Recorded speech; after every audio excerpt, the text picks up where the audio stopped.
السلام علیکم dear listeners, welcome to Urdu novel studio. سب لوگ میرج ہال میں آ گئے تھے۔ صفیہ خالہ تو بڑے ہی سالوں بعد سب سے مل رہی تھی۔ بشریٰ اور میمونہ ایک طرف کھڑی تھی۔ حمزہ اسٹیج پر کھڑا ہوا تھا۔ اس نے میمونہ کو دیکھا۔ اس نے تو جیسے شرم لحاظ کو بھلا ہی دیا ہو۔ وہ اسٹیج سے نیچے آیا اور صفیہ خالہ سے ملا اور بشریٰ خالہ سے بھی۔ میمونہ کے سامنے بڑی ہی بے شرمی سے کہنے لگا، اور میمونہ کیسی ہو تم نے تو اپنے دوست کو بھلا ہی دیا۔ میمونہ نے کوئی بات کا جواب دینا ضروری نہیں سمجھا۔ وہ ہنسا اور کہنے لگا، دراصل مجھے بہت دکھ ہے یار، ہمارے رشتے، خبردار اگر دوبارہ میرا نام خود کے ساتھ جوڑنے کی ہمت بھی کی تو مجھ سے برا کوئی نہیں ہوگا۔ میمونہ نے آنکھوں میں آنسو لیے غصے میں کہا۔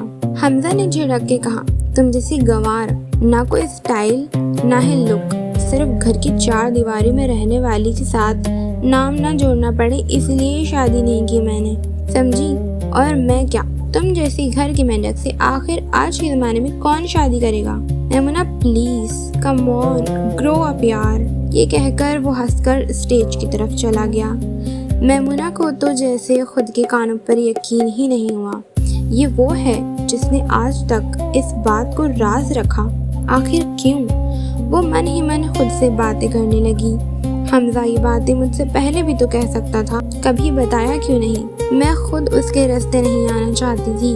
وہ واش بیسن کے پاس جا کر بہت روئی۔ یہ ساری باتیں صفیہ خالہ نے سن لی۔ انہیں تو کچھ بھی سمجھ نہیں آ رہا تھا کون سا رشتہ۔ انہوں نے بشریٰ کو بلایا اور ساری بات کی۔ بشریٰ نے رو رو کر سارا معاملہ صفیہ خالہ کو بتا دیا۔ صفیہ کو بہت برا لگا کیونکہ اسی کی وجہ سے وہ لوگ یہاں آئے تھے اور وہ تو میمونہ کو دیکھ کر ہی یوسف کے لیے پسند کر چکی تھی۔ خیر جیسے تیسے شادی ختم ہوئی اور سب گھر آ گئے۔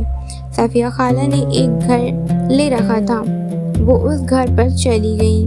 ادھر یوسف نے اپنے ورکر سے پورا گھر سیٹ کروا دیا تھا۔ صفیہ خالہ جب سے گھر گئی بس ایک ہی چیز کی تعریفیں کیے جا رہی تھیں اور وہ تھی میمونہ۔ وہ یوسف اور بلال کے سامنے بس اس کی تعریفوں کے پھول باندھے جا رہی تھی۔ میمونہ ادھر گھر آ کر کافی دیر تک روتی رہی۔ پھر اس نے خود سے کہا، میں اس شخص کے لیے رو رہی ہوں جس نے میرے اوپر اس لڑکی کو چن لیا۔ اس نے کبھی مجھ سے محبت کی ہی نہیں، اسے تو بازارو قسم کی لڑکیاں پسند ہیں، میں اس کے لیے رو رہی ہوں۔ یہ کہہ کر اس نے اپنے آنسو صاف کر لیے اور جیسے اسے صبر آ گیا ہو۔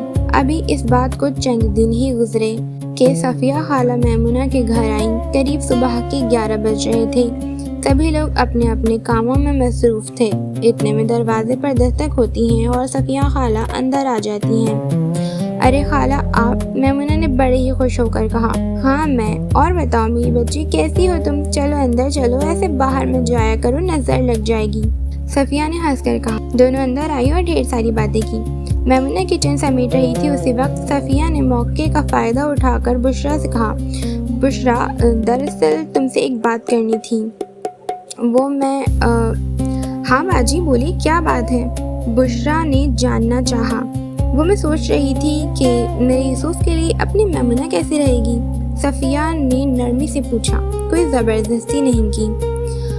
وہ باجی میں آپ کو میمونہ کے ابو سے بات کر کے بتاتی ہوں، گھر کے بڑے تو وہی ہیں، وہ اس بات کو ہم سے زیادہ جانتے ہیں۔ بشریٰ نے پھر بات کو بدل دیا۔